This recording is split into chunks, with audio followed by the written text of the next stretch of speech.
Wa min ma'asihil israru ala ma'siyatillah, termasuk daripada maksiatnya hati yang lain adalah terus menerus melakukan kemaksiatan kepada Allah. Maksiat tiap hari mabuk, tiap hari judi, tiap hari melakukan maksiat. Ini termasuk daripada orang yang hatinya rusak atau dia tidak memiliki sopan santun kepada Allah Subhanahu wa taala. Dan dikatakan juga termasuk orang yang hatinya kotor, yaitu wal bukhul, medit, pelit, pahit, kayak jadam, pahit, wis gak iso blas hartanya dinikmati orang lain, tidak mau berbagi sama sekali, tidak mau sodakoh sama sekali. Kadang saking pelitnya uang zakat iki lho gak gelem ngetokno. Zakat, tahukah zakat itu? Zakat itu penyakitnya harta, kotorannya harta, musibahnya harta. Ini zakat. Makanya kalau ada orang kaya, hartanya mencapai nisab, lalu pekerjaannya sudah haul mencapai 1 tahun, dia nggak mau mengeluarkan zakat. Lihat orang-orang semacam ini telah memakan kotorannya sendiri. Kalau ada orang hartanya lebih, lalu dia tidak mau mengeluarkan zakat, dia telah memakan kotorannya sendiri, dia telah menikmati penyakitnya sendiri, dan dia telah menelan musibah yang telah Allah sediakan. Naudzubillah min dzalik. Jadi kalau kita ingin melihat kekayaan seseorang, gampang. Wong sugih ampe gak sugih itu dilihat dari zakatnya, Pak. Bukan dari mobilnya yang mewah, bukan dari rumahnya yang mewah. Orang kaya atau tidak, lihat bagaimana dia mengeluarkan zakat. Semakin besar zakatnya, semakin kaya. Kalau kita lihat orang yang punya rumah mewah, mobilnya mewah, nggak mau mengeluarkan zakat, melarat di hadapan manusia dan lebih melarat lagi di hadapan Allah Subhanahu wa taala.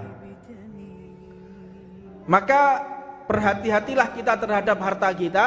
Apabila sudah mencapai nisab, apabila sudah haul, sudah 1 tahun, maka keluarkanlah zakat. Jangan sampai bukhul, jangan bakhil, jangan medit, jangan sampai kita, jangan sampai bukhul, jangan bakhil, jangan medit, jangan sampai kita enggan harta kita, fasilitas kita dinikmati oleh orang lain. Medit, ojo sampai medit. Punya mobil banyak, dipinjam 1 nggak boleh, medit. Punya motor dipinjam nggak boleh, medit. Ada bukhul. Wong bakhil ini tidak akan pernah masuk surga atau mencium bau surga.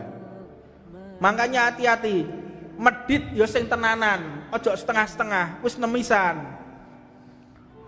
Jadi lek medit, katanya orang kalau bakhil itu pangkal kaya. Ndak ada, Pak. Rumus yang paling benar tuh rumusnya Allah. Semakin kita loyal kepada agama Allah, loyal kepada umat, loyal kepada dakwah, insya Allah harta kita akan dilimpahkan oleh Allah Subhanahu wa taala. Jangan pelit di dalam harta. Naudzubillah min dzalik. Bima aujaballahu taala, atas segala perintah Allah. Dan termasuk daripada penyakitnya hati, yaitu wasu'udzon billah, berprasangka buruk kepada Allah Subhanahu wa taala. Jangan sesekali kita berprasangka buruk kepada Allah, karena segala prasangka kita itu yang terjadi kepada diri kita. Sebagaimana Allah Subhanahu wa taala berfirman di dalam hadis qudsi, "Ana idza dhanni 'abdi bi falyadhunnu bima syaa." Hadis qudsi itu firman Allah, tetapi yang tidak tertuang di dalam Al-Qur'an. Ini firman Allah, tetapi tidak ada di dalam Al-Quran. Makanya namanya hadis qudsi. Firman Allah yang tidak tertera di dalam Al-Quran. Ana idza dhanni 'abdi bi falyadhunnu bima syaa. Aku ada prasangka hambaku terhadapku. Kalau aku turunkan rahmat, dia menyangka itu adalah musibah, maka jadinya musibah. Kalau aku turunkan musibah, tapi dia berprasangka baik kepadaku, husnudzon kepadaku, maka musibah menjadi perkara yang baik. Allah sediakan penyakit, Allah sediakan musibah, Allah sediakan ujian. Kita berprasangka baik kepada Allah, ini bukan ujian, ini nikmat, ini bukan musibah, ini anugerah, maka jadinya adalah anugerah, jadinya adalah rezeki dari Allah Subhanahu wa taala. Maka berhati-hatilah kita kepada hambanya Allah. Wa bi khalqillah, dan kita berhati-hati kepada Allah, wa bi khalqillah, dan kita berhati-hati kepada hambanya Allah. Di samping kita berhati-hati kepada Allah, kita pun harus berhati-hati kepada hambanya Allah, berprasangka baik kepada hambanya Allah. Ini ada satu kisah. Di zaman Nabi Musa itu ada seorang soleh, ada orang ahli ibadah. Orang ahli ibadah ini dia lagi keluar di bulan Ramadan. Bulan Ramadan itu bukan hanya untuk umat Islam, tapi Lailatul Qadar hanya untuk umat Islam.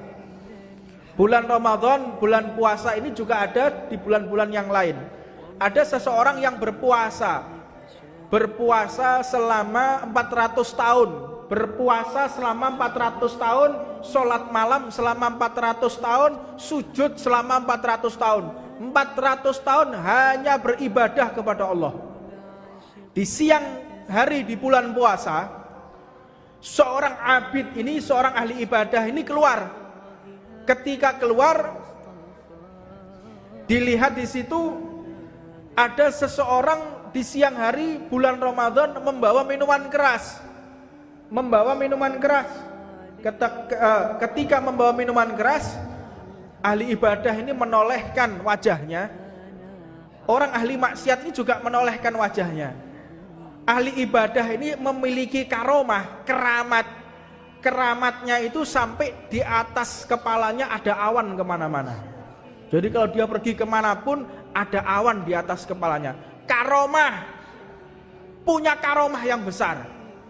Maka setelah berpapasan dengan ahli maksiat ini, ahli ibadahnya menoleh, ahli maksiatnya juga menoleh, maka awan tadi berpindah kepada ahli maksiat tadi. Dan ahli ibadah ini semakin hari semakin jauh dari Allah. Dan pada akhirnya ahli ibadah ini meninggal dalam keadaan tidak beriman kepada Allah Subhanahu wa taala. Dan ahli maksiat tadi meninggal dalam keadaan membawa karomah tadi. Akhirnya ini takdir. Dan kita harus berhati-hati menggunakan hati kita, berhati-hati menggunakan mata kita. Jangan sesekali kita meremehkan siapapun, walaupun jelas-jelas dia bermaksiat kepada Allah, walaupun jelas-jelas dia menenteng minuman keras. Jangan sesekali kita meremehkan mereka. Ahli maksiat tadi meninggal, ahli ibadah abid tadi juga meninggal.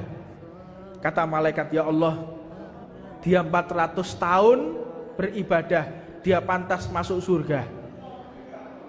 Ahli maksiat ini hendaknya masuk neraka karena dia cuman pas-pasan ibadahnya dan gak siap untuk masuk surga. Jadi hukumnya Allah zaman Nabi Musa sama sekarang itu beda. Zaman Nabi Musa, orang kalau taubat, orang kalau mau taubat, kalau kita ambil wudhu, sholat 2 rakaat, sholat taubat diampuni oleh Allah. Kalau zamannya Nabi Musa, orang kalau mau taubat itu harus dilempar dari bukit. Orang kalau maksiat mau taubat dilempar dari bukit sampai mati. Dilempar masih setengah mati, diangkat lagi, dilempar lagi di atas bukit sampai mati, sampai kepalanya pecah. Kalau kepalanya pecah dia sampai mati, baru diampuni oleh Allah Subhanahu wa taala. Dan hukum fikihnya juga beda. Kalau zaman Nabi Musa terkena air kencing, itu harus dipotong kainnya. Kalau air kencing najis, kotoran kena tangan, kena kulit, harus dipotong kulitnya. Itu hukum fikih zaman dulu. Beda dengan umat Nabi Muhammad SAW. Cukup ambil wudhu, sholat taubat, diampuni oleh Allah Subhanahu Wa Taala. Maka malaikat menentukan ahli ibadah masuk surga, ahli maksiat ini masuk neraka. Kata Allah, tidak. Ahli maksiat masuk surga, ahli ibadah masuk neraka. Liman ya Allah, kenapa ya Allah? Tahukah engkau di detik-detik hari kematian mereka ini berpapasan dan mereka satu sama lain memalingkan muka.